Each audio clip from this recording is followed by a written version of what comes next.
अब है जो हम लोगों का theory of nationalism, secular, cultural and religious. अब भारत में नेशनलिज्म क्या है, इस पर बात करना है। अन्य लोग भी अपने वीडियो ऑन कर लें।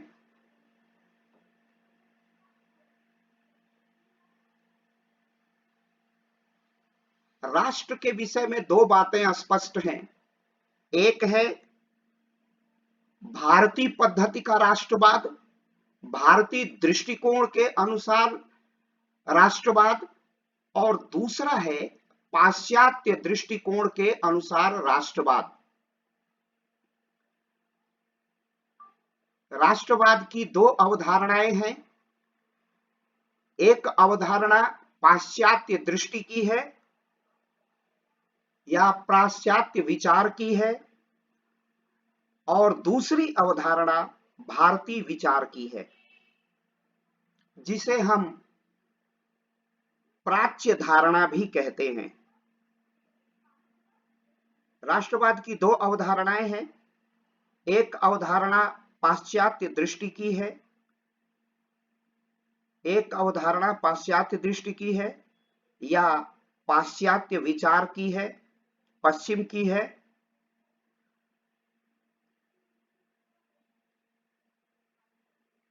पाश्चात्य विचार की है, और दूसरी अवधारणा भारतीय विचार की है, जिसे हम प्राच्य अवधारणा कहते हैं, जिसे हम प्राच्य विचार कहते हैं। ये दो विचार हमारे सामने नेशनलिज्म को लेके है। There are two concepts of nationalism. One concept is of Western view or Western thought, and the other concept is of Indian thought, which we also call Eastern understanding. एक पूरब की अवधारणा है और एक पश्चिम की अवधारणा है। आप सबको यह बहुत भली भांति मालूम है कि जो पाश्चात्य अवधारणा है और उसमें जो राष्ट्रवाद आता है वह है नेशन स्टेट की अवधारणा, राष्ट्रीय राज्य की अवधारणा। आप लोगों ने मैकियावेली का नाम सुना होगा, और मैकियावेली ने राष्ट्रीय राज्य की अवधारणा बताई थी। तो जो राज्य होता है वह पॉलिटिकल कंसेप्ट होता है। State is a political concept और nation is a cultural concept. तो nation is a cultural concept, state is a political concept.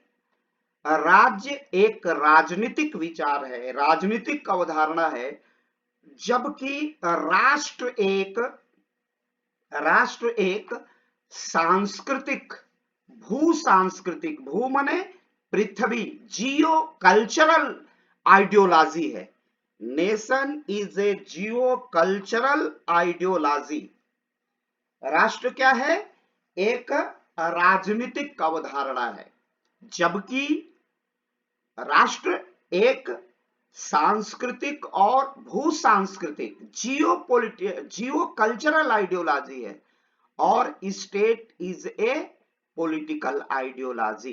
राज्य एक राजनीतिक अवधारणा है और राज्य एक भू सांस्कृतिक अवधारणा है। अब आपके मन में विचार होगा कि राष्ट्र भू सांस्कृतिक अवधारणा है और राज्य राजनीतिक अवधारणा है। राज्य के पास एक स्पष्ट सरकार होती है, राज्य के पास एक सरकार होती है।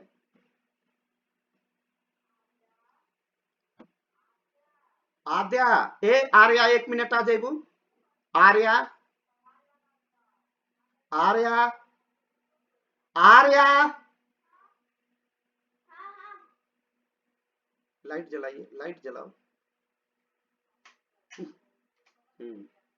और कान में लगाने वाला दे दो। राष्ट्र एक भू सांस्कृतिक अवधारणा है और राज्य एक राजनीतिक अवधारणा है। राज्य जब राजनीतिक अवधारणा होता है तो शक्ति के माध्यम से, सरकार के माध्यम से एकीकरण का या एकता का प्रयास करता है। और जब राष्ट्र होता है, जो राष्ट्र होता है उसका एकीकरण, पंखा चला दो,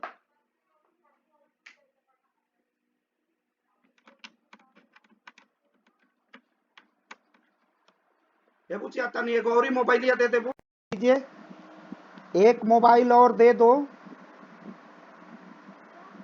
एक मोबाइल वहां है, दे दीजिए। तो ये अब हम फिर शुरू करते हैं। तो जो राज्य की अवधारणा है वह राजनीतिक अवधारणा है, और जो राष्ट्र की अवधारणा है वह जियो कल्चरल है, भू सांस्कृतिक अवधारणा है। अब इसको समझने की जरूरत है कि जियो कल्चरल क्या है, भू सांस्कृतिक अवधारणा क्या है। भारत में हिमालय पर्वत से लेके और महासागर के तट तक जो पवित्र भूमि है, उस पवित्र भूमि पर रहने वाले, दूसरे शब्दों में कश्मीर से कन्याकुमारी और कच्छ से कामरूप तक ये जो विस्तृत भू क्षेत्र है, इसमें निवास करने वाले समस्त नागरिक अपने अंदर एक भ्रातृत्व की भावना रखते हैं। वो स्वाभाविक रूप से हैं कि हमारी भाषा, एक भाषा की विविधता भले हो, हमारी धर्म और संस्कृति एक है। संस्कृति माने वे ऑफ लाइफ, संस्कृति माने एक जीवन शैली, उनके जीवन जीने का तरीका एक है। यह राष्ट्र की अवधारणा है। लेकिन यह जो राष्ट्र की अवधारणा है, यह प्राच्य अवधारणा है, यह पूरब की अवधारणा है। पश्चिम में जो राष्ट्र बनता है उसमें भी भावना है, लेकिन वह भावना पहले राजनीतिक रूप से आती है, तब वह सांस्कृतिक रूप से आती है। जैसे मैकियावेली ने अपने प्रसिद्ध ग्रंथ प्रिंस में जिन चार अध्यक्ष, उसने ही स्टेट शब्द लाया और उसने ही कहा कि नेपल्स, वेनिस के जो गणराज्य हैं, चार गणराज्यों को की बात उसने की, उसने मैकियावेली ने, और ये कहा कि ये चार जो महत्वपूर्ण गणराज्य हैं, यह गणराज्य राजनीतिक रूप से इटली की इकाई हैं, और इस प्रकार इनका जब समायोजन होता है, ये एकीकृत होते हैं, जब ये एक में मिलते हैं तो ये राष्ट्र बनाते हैं। तो ध्यान दीजिए, जो पश्चिम का राष्ट्र आता है वह राष्ट्र राज्य के कॉन्सेप्ट पर ही आता है, राज्य की अवधारणा पर ही वह आता है। उसकी जो फंडामेंटल इकाई है, यूनिट है, वह राज्य है। और इसके विपरीत आप भारत पर के थोड़ा सा ध्यान रखिए, भारत पर थोड़ी सी गहरी दृष्टि डालिए, तो आप देखेंगे कि भारत में तो अनेक राज्य थे, भारत में अनेक राज्य थे, भारत अनेक राज्यों से बना था। इसमें अगर आप 6ठी शताब्दी ईस्वा पूर्व जाइए तो भारत में लगभग 16 महाजनपदों का उल्लेख मिलता है। फिर भी भारत एक राष्ट्र था, क्योंकि एक जन, एक संस्कृति, एक सभ्यता, एक धर्म और भाषाई विविधता होते हुए भी इनमें एक एकता थी। अब इस एकता को कैसे समझेंगे? इस एकता को हम समझेंगे, कश्मीर में का वैष्णो देवी दक्षिण भारत और उत्तर भारत के लिए उतना ही प्रिय है जितना दक्षिण भारत के लोगों के लिए अयोध्या, काशी, मथुरा और केदारनाथ प्रिय है, बद्रीनाथ प्रिय है। तो ये जो हमें सांस्कृतिक एकता होती थी, जो हमारे अंदर जो कल्चरल यूनिटी होती थी, और बिल्कुल नेचुरली, नैसर्गिक रूप से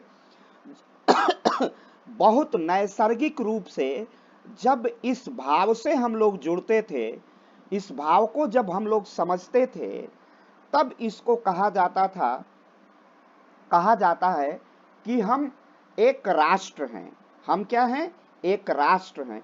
तो जो हमारे यहाँ राष्ट्र की परिकल्पना है, वह संस्कृति, सभ्यता, जीवन मूल्य, हमारे जो वैल्यू ऑफ लाइफ हैं, वो हमारा एक महत्वपूर्ण आधार है। सांस्कृतिक एकीकरण का। हमारे यहाँ जो महत्वपूर्ण, जो हमारे यहाँ सांस्कृतिक मूल्य हैं वो क्या हैं? हमारे यहाँ जो कल्चरल वैल्यू है वह है हमारी नैतिकता, जियो और जीने दो, सर्वधर्म समभाव। और इसी आधार पर हमारे यहाँ नेशनलिज्म की थ्योरी ऑफ नेशनलिज्म इसी आधार पर तैयार होता है। Secular, cultural and religious.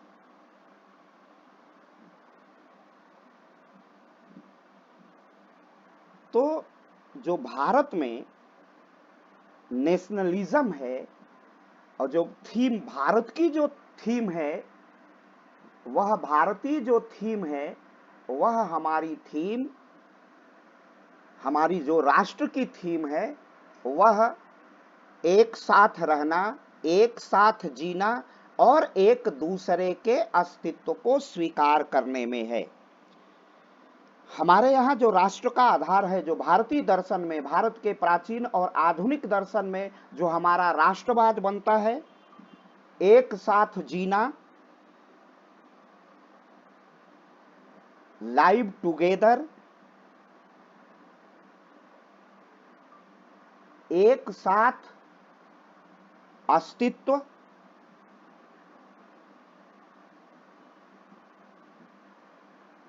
Existing together, एक साथ जीना, एक साथ अस्तित्व, एग्जिस्टिंग टुगेदर।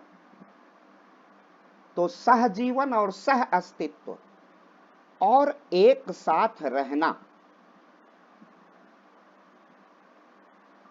एक साथ रहना, लिविंग टुगेदर, एक साथ जीना, एक साथ अस्तित्व और एक साथ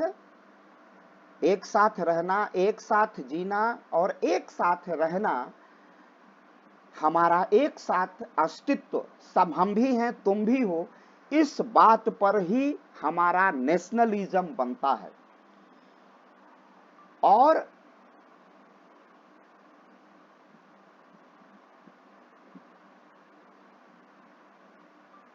भारतीय राष्ट्रवाद का आधार सभ्यता, संस्कृति, जीवन मूल्य, नैतिकता,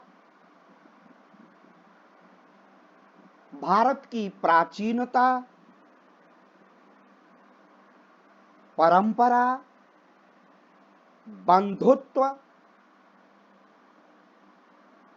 और इस आधार पर जो एकता है उसे हम राष्ट्र के नाम से जानते हैं। भारतीय राष्ट्रवाद का आधार सभ्यता, संस्कृति, जीवन मूल्य, नैतिकता, भारत की प्राचीनता, परंपरा, और इस आधार पर जो एकता है इस आधार पर जो एकता है उसे राष्ट्र के नाम से जानते हैं। उसे हम किस नाम से जानते हैं? राष्ट्र के नाम से जानते हैं। The basis of Indian nationalism in Indian civilisation, culture, life value, morality, antiquity, tradition and unity of this basis is known as nation.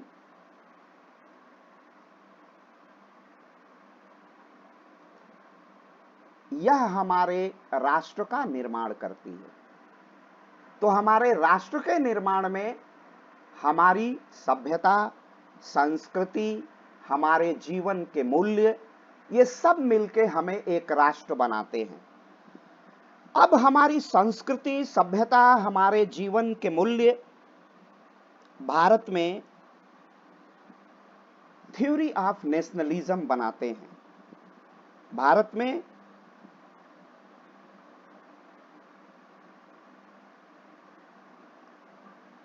Theory of nationalism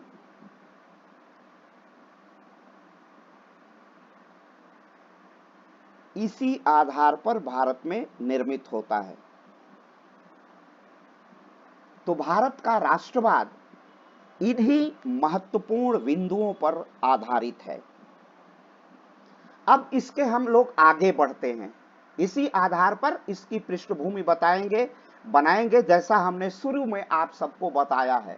और इस पर मैं आ जाता हूं कि कैसे भारत में सांस्कृतिक राष्ट्रवाद अपनी जड़ें जमाता गया है। तो एक तरफ से ये समझिए कि भारत में जो सांस्कृतिक राष्ट्रवाद की जड़ें हैं, हमारे यहाँ भारत में जो सांस्कृतिक राष्ट्रवाद बनता है उसका आधार बनता है भारत में सांस्कृतिक राष्ट्रवाद का, वह है भारत की सभ्यता, संस्कृति, उसके जीवन मूल्य। और इसमें जो बहुत महत्वपूर्ण बात है कि भारत में राष्ट्रवाद का क्रमिक विकास हुआ है। भारत में राष्ट्रवाद का क्रमिक विकास हुआ है, वह एक ही साथ नहीं बना है। भारत में राष्ट्रवाद का क्रमिक विकास हुआ है। भारत का जो राष्ट्रवाद बनता है वह एक ही साथ नहीं बन जाता है। भारत में राष्ट्रवाद का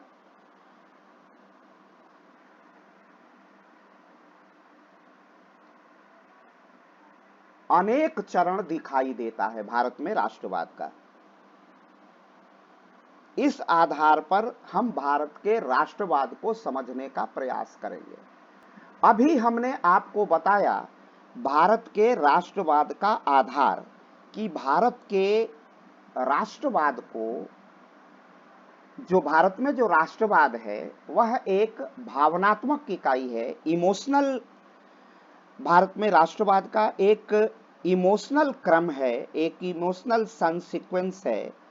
वो कैसे निर्धारित होता है? तो भारत में जिस राष्ट्रवाद की मैं परिचर्चा कर रहा हूं वह राष्ट्रवाद दो प्रकार का राष्ट्रवाद है। एक तो जो मौलिक रूप से भारत के आदि ग्रंथों में, वेदों में, पुराणों में, महाकाव्यों के काल में ये दिखाई देता है भारत में राष्ट्रवाद का एक सुंदर अस्तित्व। और भारत में राष्ट्रवाद, इसीलिए भारत में राष्ट्रवाद का सिद्धांत, थ्योरी ऑफ नेशनलिज्म, एक जटिल और विविधतापूर्ण प्रक्रिया है। कोई एक आदमी राष्ट्रवाद का पक्षधर होगा तो दूसरा व्यक्ति उसका विरोध करेगा। जो विभिन्न ऐतिहासिक, सांस्कृतिक, सामाजिक, राजनीतिक पहलुओं से जुड़ी हुई है, इसे समझने के लिए मुख्य रूप से हमें कुछ महत्वपूर्ण बिंदुओं पर बात करनी पड़ेगी, तब हमारी थ्योरी ऑफ नेशनलिज्म ठीक होगी। Theory of nationalism, the theory of nationalism in India has been a complex and diverse process linked to various historical, cultural, social and political aspects.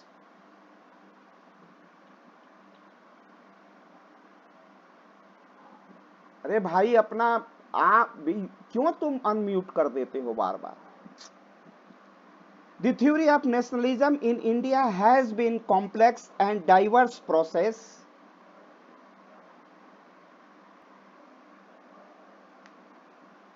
linked to various historical, cultural, social and political aspects. To understand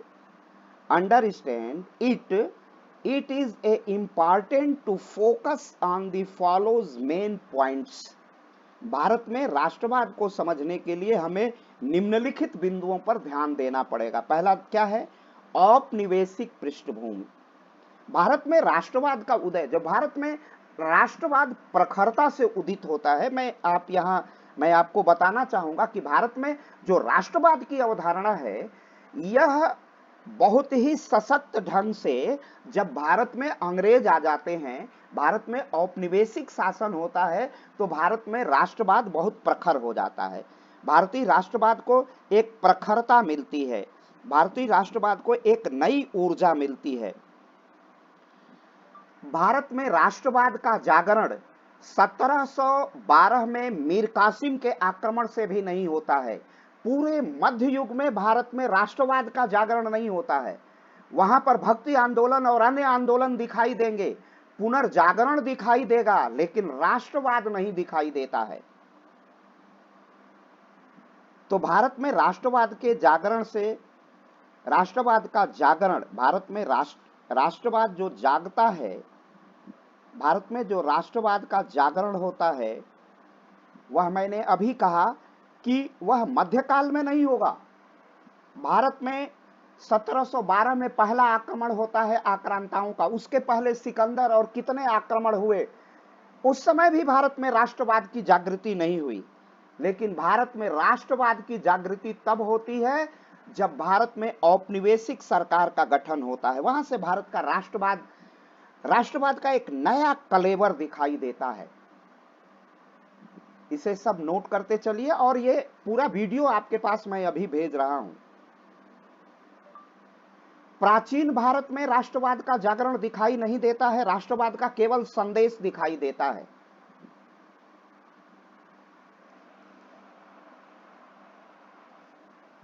The awakening of nationalism is not visible in ancient India. Only the message of nationalism is visible. केवल प्राचीन भारत में राष्ट्रवाद की अवधारणा दिखाई नहीं देता, राष्ट्रवाद केवल संदेश में दिखाई देता है। The awakening of nationalism is not visible in ancient India. Only the message of nationalism is visible.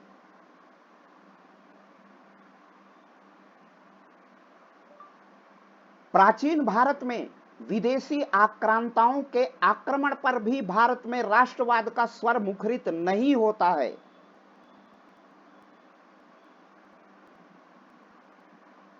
In ancient India, even when foreign invaders attacked, there was no form of nationalism in India. तब भी राष्ट्रवाद का कोई स्वर दिखाई नहीं देता है। जब सिकंदर का आक्रमण हुआ था, उसके बाद कितने आक्रमण, हूणों का आक्रमण हुआ, तब भी दिखाई नहीं देता है। मध्य युग का पूरा इतिहास राष्ट्रवाद का इतिहास नहीं है। कितने अत्याचार, अनाचार हुए, दूसरे आंदोलनों का सूत्रपात हुआ, परंतु राष्ट्रवाद का सूत्रपात नहीं हुआ।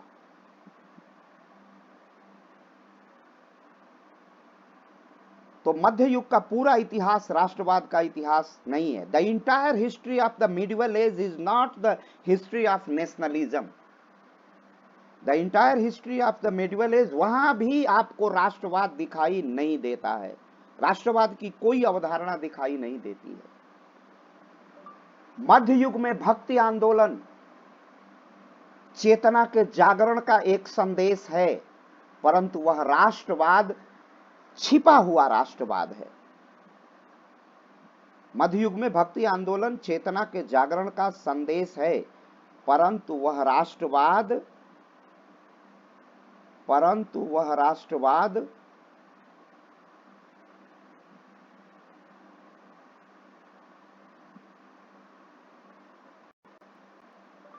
एक छिपा हुआ राष्ट्रवाद है।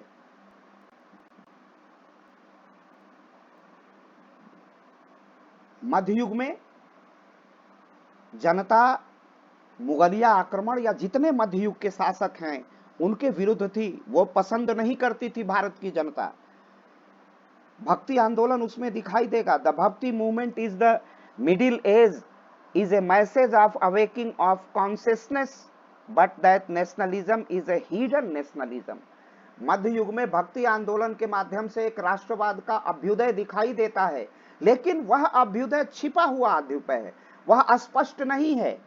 हिमाद्रि तुंग सिंह से प्रबुद्ध शुद्ध भारती स्वतंत्रता स्वमुज्ज्वला ये सारी बातें हुई, वर्णा नाम अर्थ संघा नाम रसा नाम संद सामीपी, ये सारे आंदोलन हुए, लेकिन स्पष्टतः राष्ट्रवाद का स्वरूप दिखाई नहीं देता है। राष्ट्रवादी आंदोलन उस समय दिखाई नहीं देगा। वो दिखाई कब देता है? राष्ट्रवाद का आंदोलन भारत में दिखाई देता है जब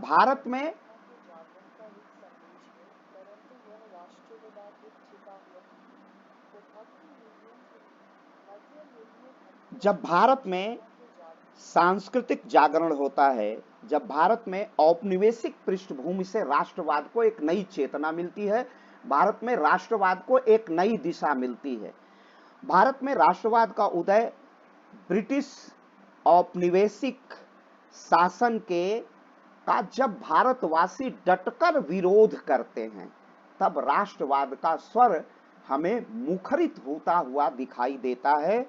औपनिवेशिक शासन के कारण भारतीय जनता में अपने राष्ट्रीय पहचान की भावना उत्पन्न होती है कि हम भारतीय हैं और हमारे ऊपर जो स्वतंत्रता की बेड़ियां हैं, स्वतंत्रता के लिए संघर्ष की नींव पड़ी, तो पहली बार जो हमारा राष्ट्रवाद आता है वो कोलोनियल बैकग्राउंड में आता है। The emergence of nationalism in India took place as a resistance to British colonial rule. तो ब्रिटिश कोलोनियल रूल के रेसिस्टेंट में, प्रतिरोध में भारत में राष्ट्रवाद का अभ्युदय होता है। द कोलोनियल रिजीम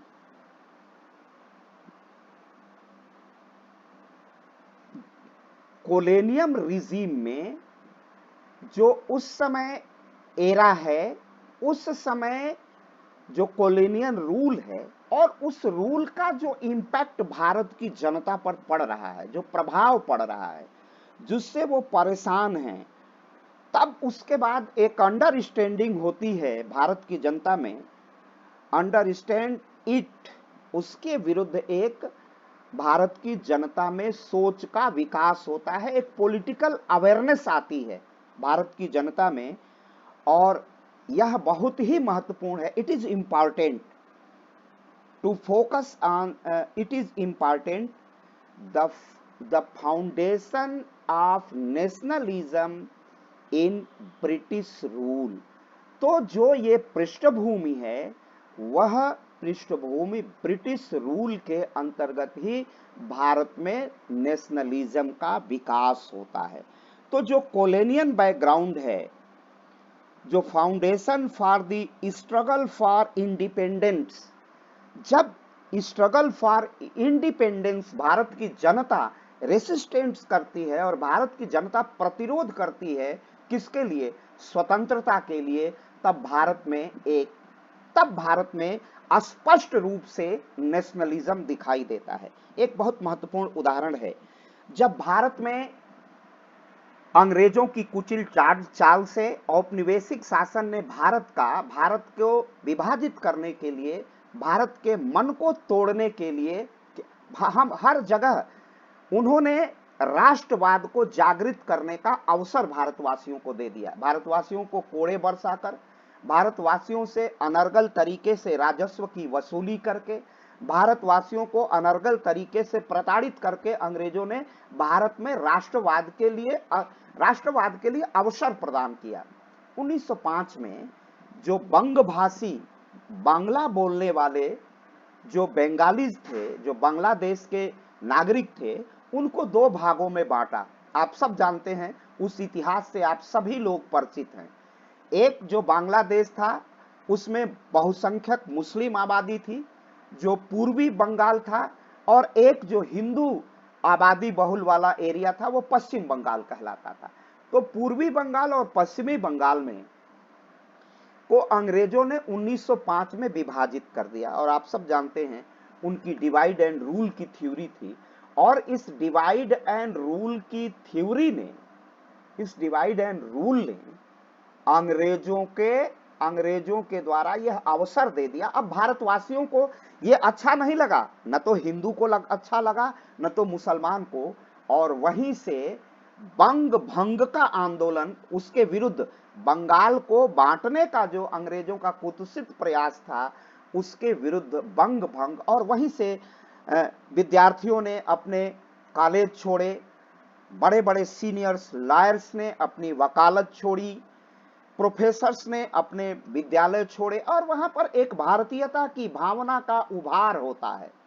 तो यह एक श्रेष्ठ उदाहरण है जब अंग्रेजों ने 1905 में बंग भंग करके भारतीयता के, राष्ट्रवाद के जागरण का एक बड़ा संदेश दिया। और वहीं से फिर जो आनंद मठ की कविताएं थी, वंदे मातरम, वहां सा स्वर फूटता है वंदे मातरम का। लेकिन आप इतिहास के विद्यार्थी भले हो ना, लेकिन आईएएस पीसीएस के लिए आपको इतिहास और सामान्य इतिहास की जानकारी होनी चाहिए। उसी का प्रभाव था स्वदेशी बाइकाट, स्वदेशी आंदोलन, बहिष्कार का आंदोलन, वहीं से शुरू होता है।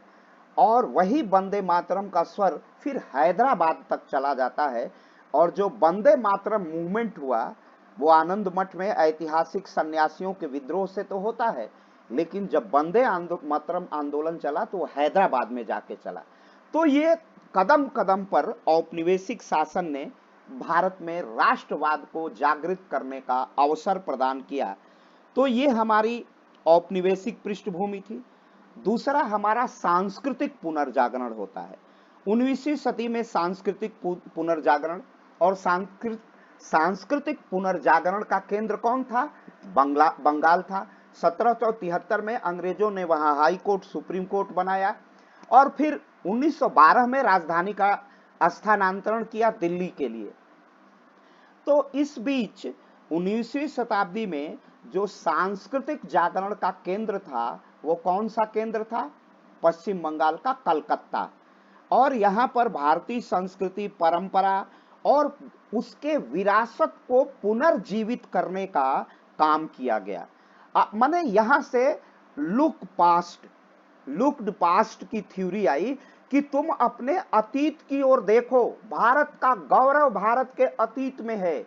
भारत वर्तमान में भले दुर्दशा में है, गुलामी में है, लेकिन भारत का अतीत अत्यंत गौरवपूर्ण है।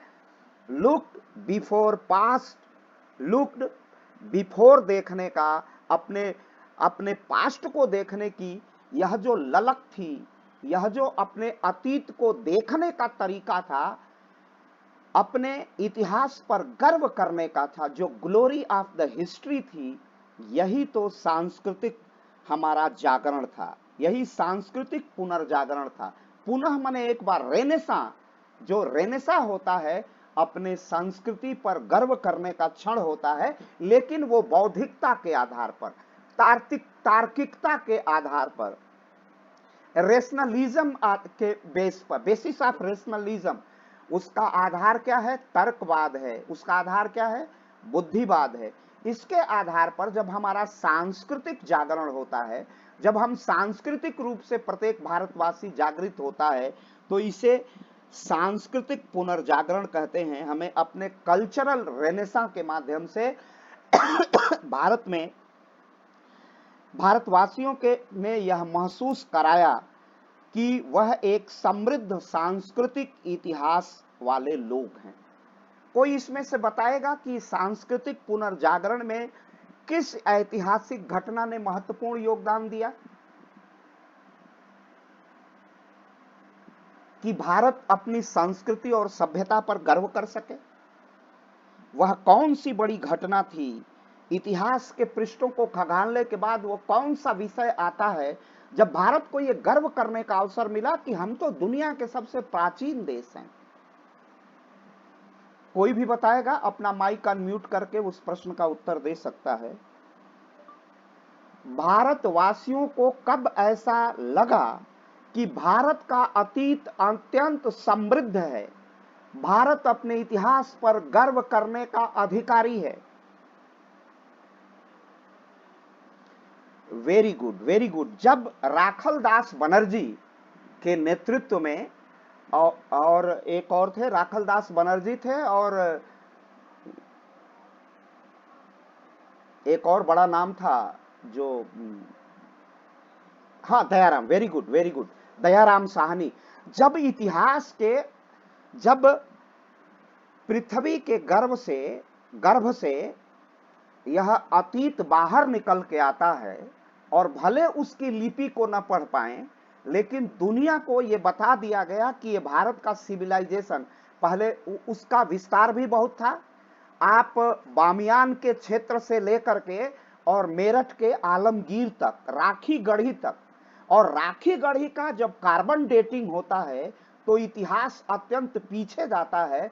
और फिर दुनिया के इतिहास में मिस्र, हिब्रू, हित्ती, मेसोपोटामिया, ये सारी सभ्यताएं उससे बहुत बाद की हैं। यूनान की सभ्यता बहुत बाद की है, चीन की सभ्यता बहुत बाद की है। और तब दुनिया को इस बात पर विश्वास हुआ कि भारत जादू टोने वाला देश नहीं है। अब भारत को ये सांस्कृतिक जागरण करने का अवसर मिल गया। और सांस्कृतिक, जब हम अपने ऊपर गर्व करने लगते हैं तो हमारा विश्वास बढ़ता है। जब हम अपने ऊपर गर्व करते हैं, भारतवासी जब अपने ऊपर गर्व करते हैं तो उनमें विश्वास आता है, और जब विश्वास आता है तो असत्य के विरोध करने का सामर्थ्य बढ़ता है।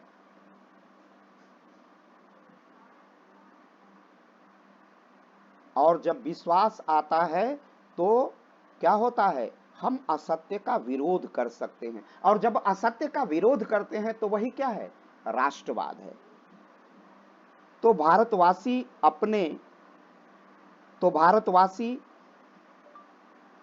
असत्य का प्रतिरोध कर सकते हैं।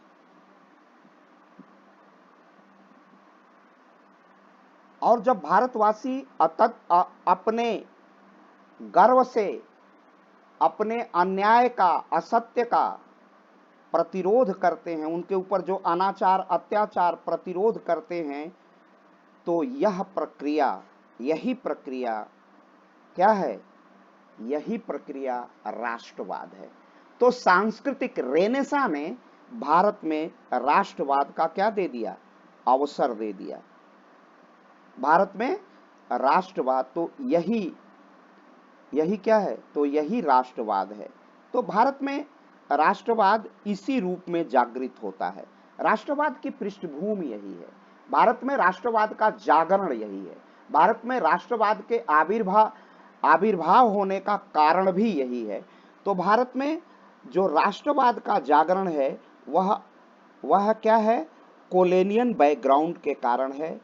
भारत में जो राष्ट्रवाद है वह कल्चरल रेनेसा है, पुनर्जागरण है। हम पुनः जागते हैं, किस पर, अपने अतीत पर गर्व करके। The 19th century cultural Renaissance कहाँ था, सच एज द बंगाल, जिसे हम बंगाली रेनेसा भी कहते हैं, reviewed India cultural tradition and heritage. और इस हेरिटेज पर जब हम गर्व करते हैं, it made Indians realise that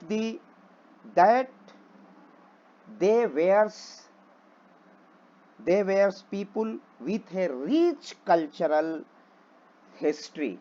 तो जब हम रिच कल्चरल हिस्ट्री पर गर्व करते हैं, जब इस पर हम अपना अनुभव करते हैं, तब भारत में, और यही मैंने जैसे पहले कहा कि when Indians feels proud of themselves, अपने पर वो गर्व तब करते हैं, they develop self confidence, and when they have confidence they can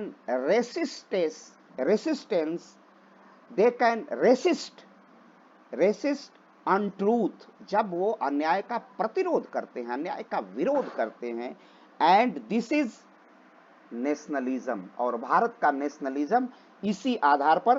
तो पहली आपको मैंने बताया कि भारत में राष्ट्रवाद के अभ्युदय का औपनिवेशिक पृष्ठभूमि, दूसरा है सांस्कृतिक कल्चरल रेनेसा, और तीसरा है आधुनिक राजनीतिक विचारधाराएं।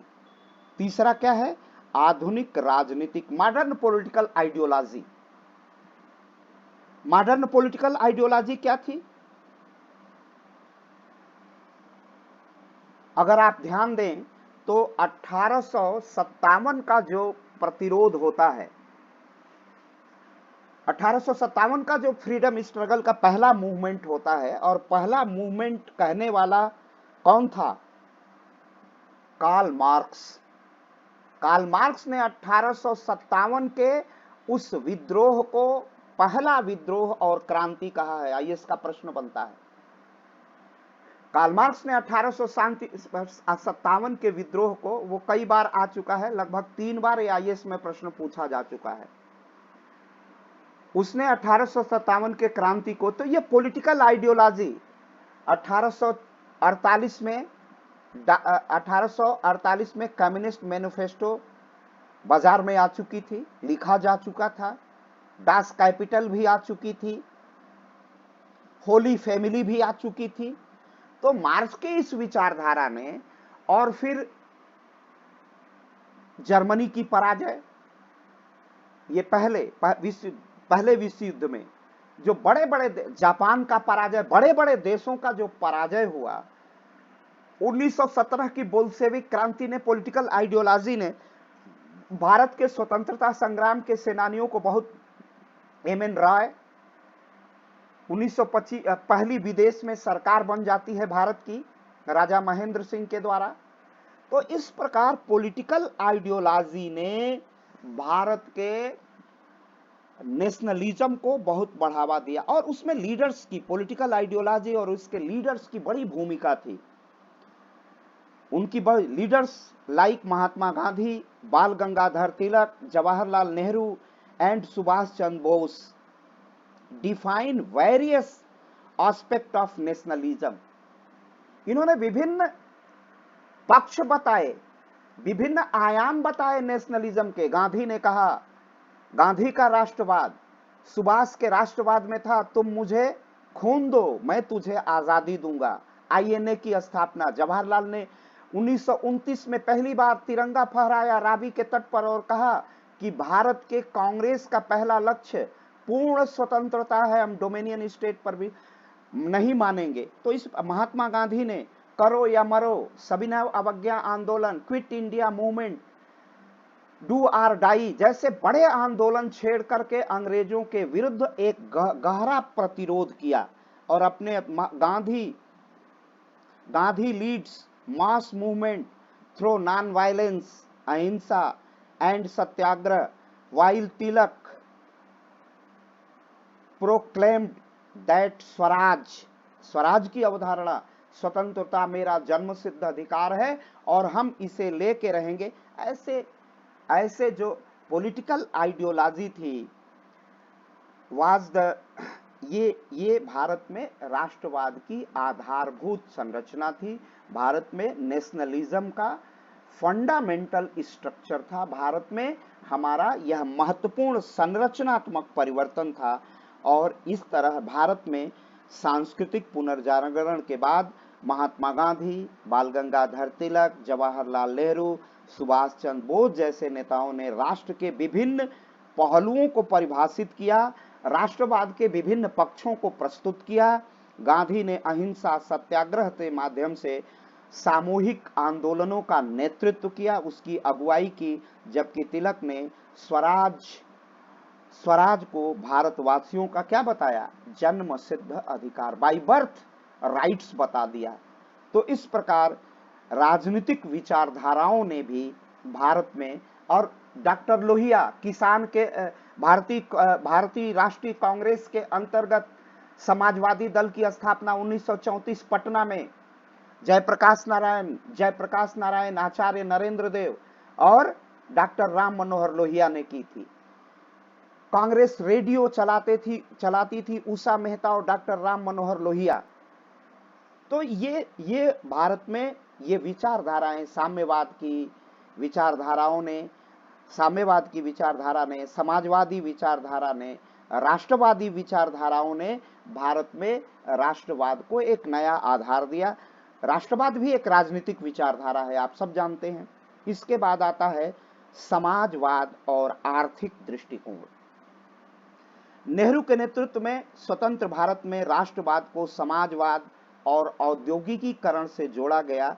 इसका उद्देश्य भारत को एक मजबूत और आत्मनिर्भर राष्ट्र बनाना था। तो इसने भी समाजवाद डॉक्टर लोहिया कहते थे कि समाजवाद एक सपना है और उस सपने को साकार करने के लिए संघर्ष करना है।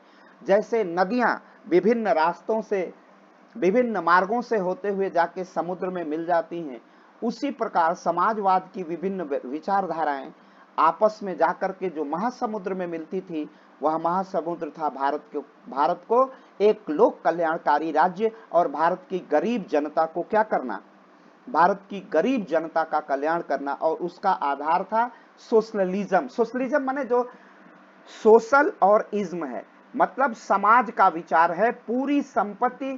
पूरी संपत्ति और समाज की जो सरकार संपत्ति है, जो समाज की संपत्ति है, वो पूरे समाज में वितरित होगी। मार्क्स ने तो ऐसा ही कहा था कि पूरे समाज में, लेकिन जो भारतीय ढंग की पद्धति का समाजवाद था, वह कहता है कि हम समाज में बांटेंगे, लेकिन विधियों का निर्माण करके बांटेंगे। हम किसी की संपत्ति हड़पेंगे नहीं, हम रिफॉर्म करेंगे, हम लैंड का रिफॉर्म करेंगे, हम सोशल रिफॉर्म करेंगे, हम रिजर्वेशन की पॉलिसी देंगे, हम कर्टेल ऑफ लैंड करेंगे, हम जोत की सीमा निर्धारित कर देंगे और उसके बाद जो जोत बचेगी, खेती बचेगी, उसको हम सरकारी बना देंगे।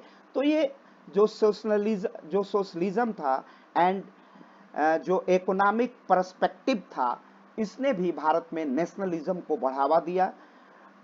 और जैसा कि हमने अभी कहा, under Nehru's leadership nationalism in independent India was associated with socialism and industrialisation.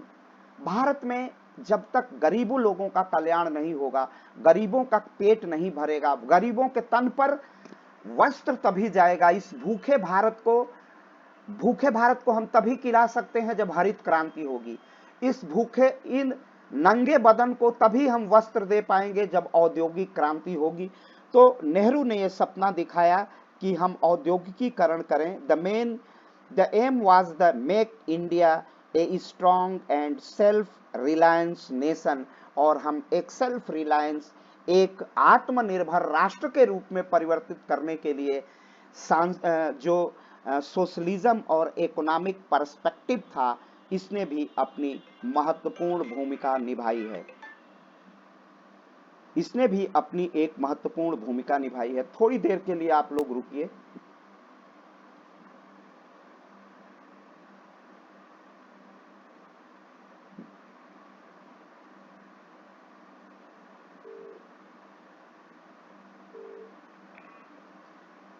हम थोड़े देर के बाद अभी फोन कर रहे हैं। अभी एक जगह मैं बोल रहा हूं, अभी मेरी स्पीच चल रही है। मैं 20 मिनट के बाद बात करता हूं।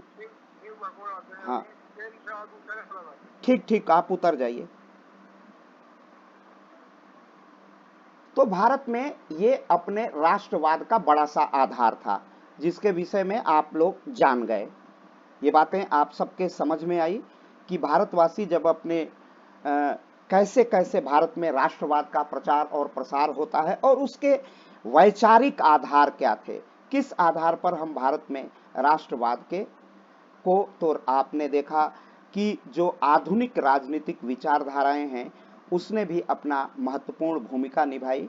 और इसके बाद आपने देखा कि अब आधुनिक राजनीतिक विचारधाराएं जो हमारी स्वराज था, फिर इसके बाद आपने समाजवाद और आर्थिक दृष्टिकोण देखा। उसके बाद धार्मिक और सांप्रदायिक मुद्दे। भारत में राष्ट्रवाद के विकास में धार्मिक और सांप्रदायिक तत्व भी महत्वपूर्ण है।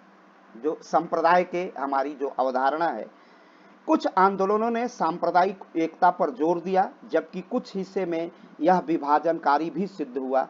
जैसे मुस्लिम लीग के द्वारा मुसलमानों के लिए अलग राष्ट्र की मांग करना हमारे लिए क्या था, विभाजन का कारण था।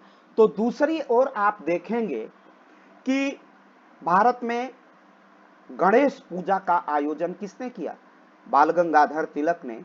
और वो देश की एकता और अखंडता का, भारत में नेशनलिज्म के उभार का एक अवसर मिला।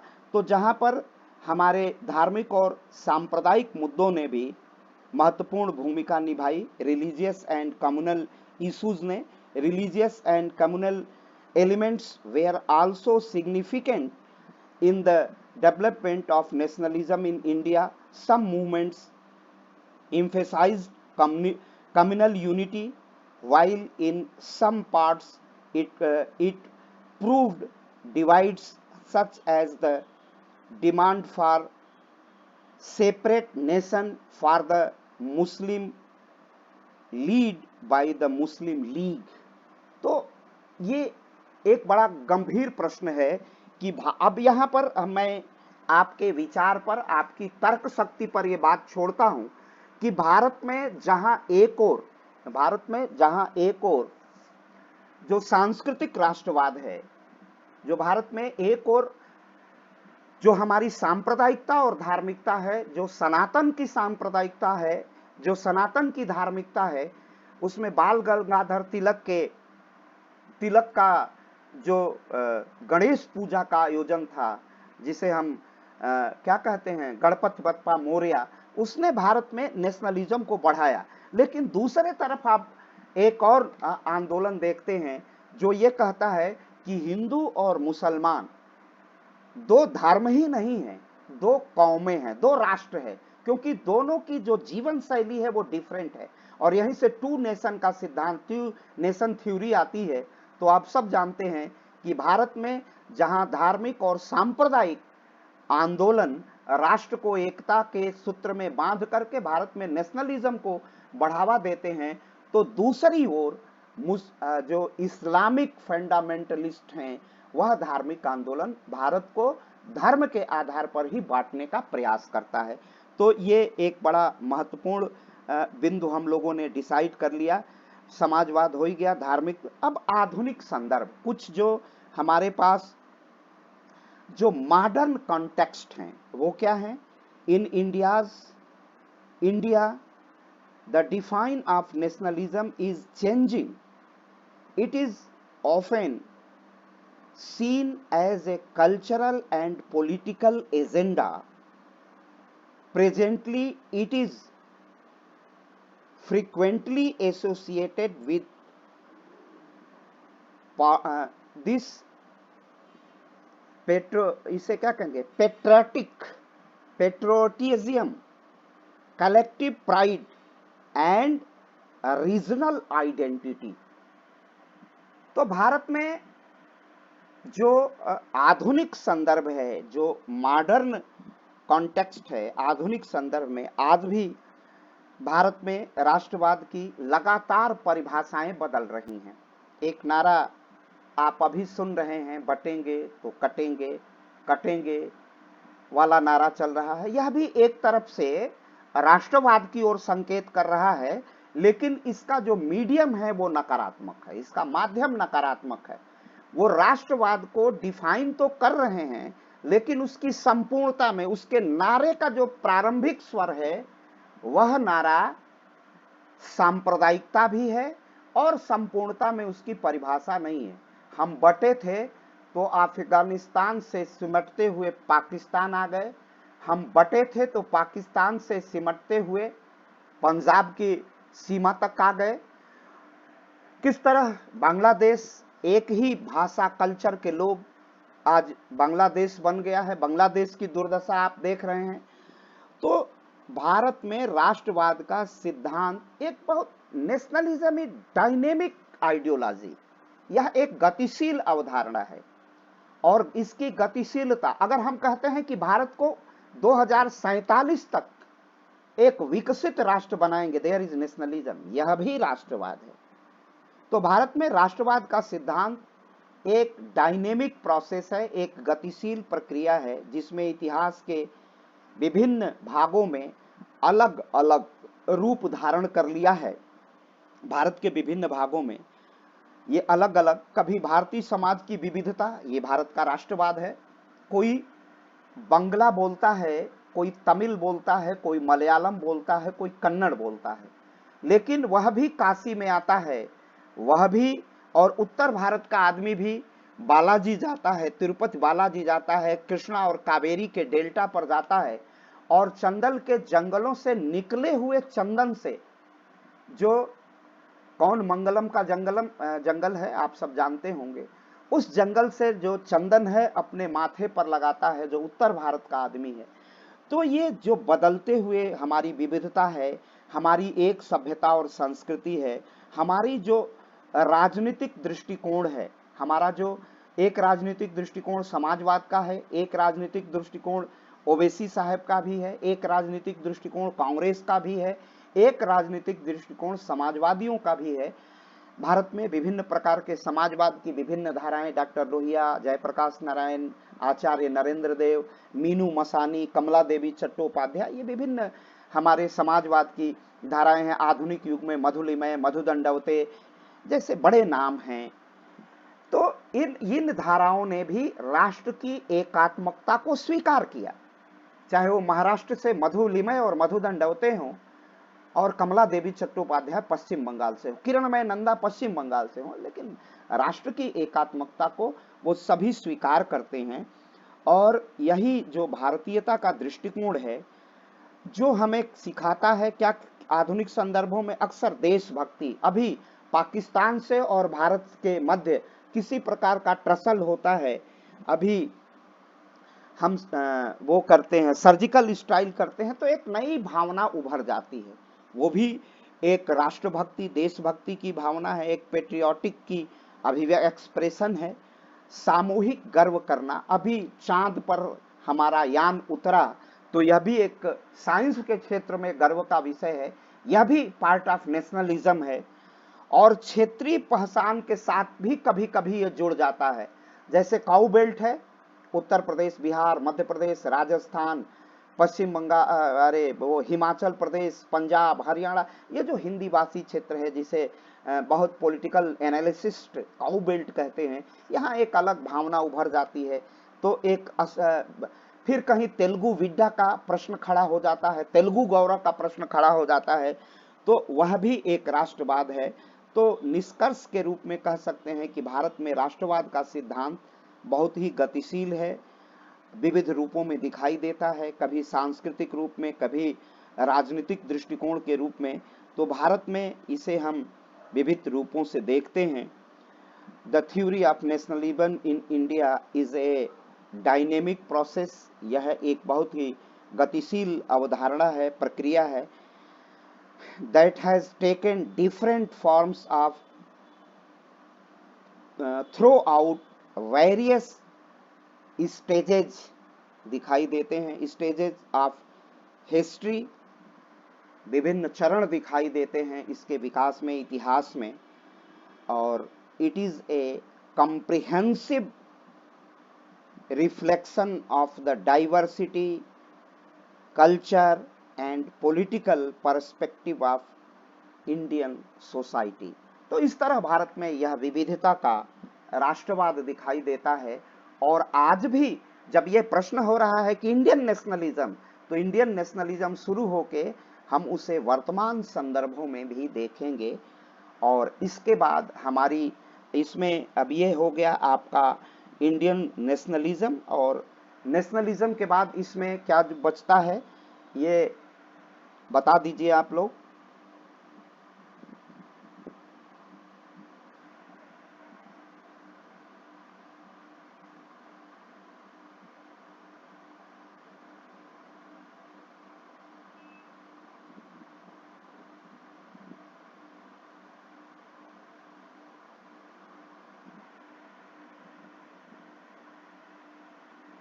तो ये